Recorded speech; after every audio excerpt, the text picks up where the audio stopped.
cilët lidhjet e tyre me Serbinë kanë të vjetra dhe të konsoliduara, dhe arriti pastaj të mbante këto qëndrime të cilat i konsumuan besimin e Ramës, sepse para kësaj Rama ishte një njeri që kishte besim shumë të lartë në Kosovë. Dhe kjo ishte edhe koha kur ata ishin aleat me Albin Kurtin, deri para 10 vjet, deri para pak kohësh kanë qenë aleat. Kur plasi dhe dështoi Open Ballkani, nga cilët pastaj Rama bëri atë që u largua etj.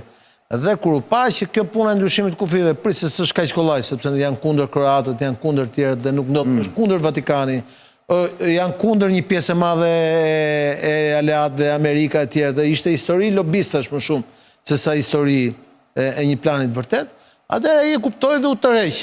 Dhe kjo i konsumoi besueshmërinë, sepse thanë prit se ky është shumë afër Serbisë e tjerë. Dhe tani ka gjetur një mënyrë, jo pak inteligjente, që është kjo e mbështetjes së çështjes këtyre që janë Hagë, protesta e tjerë, për të marrë prapë rolin e një lideri që i bashkohet kauzës kombëtare e tjerë, në mënyrë që të krijojë besueshmërinë e brendshme. Sa do arrit ta bëjë këtë, nuk e di, do ta shohim, por në një formë ose një tjetër histori e politikës tonë, mos harrojmë një gjë, që njeriu që ka mbështetur më shumë nga të gjithë UÇK-n në ato vite ka qenë Fatos Nano. E megjithatë, Fatos Nanos do t'i kujtojnë gjithmonë atë kafe me Milošević. Qartë.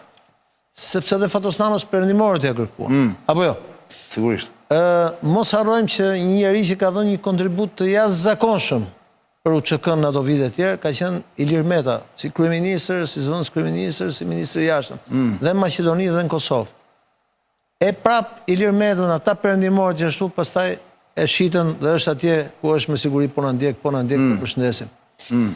E me radhë, to janë gjëra që kanë ndodhur tek ne. Pra nëse ne do mendojmë se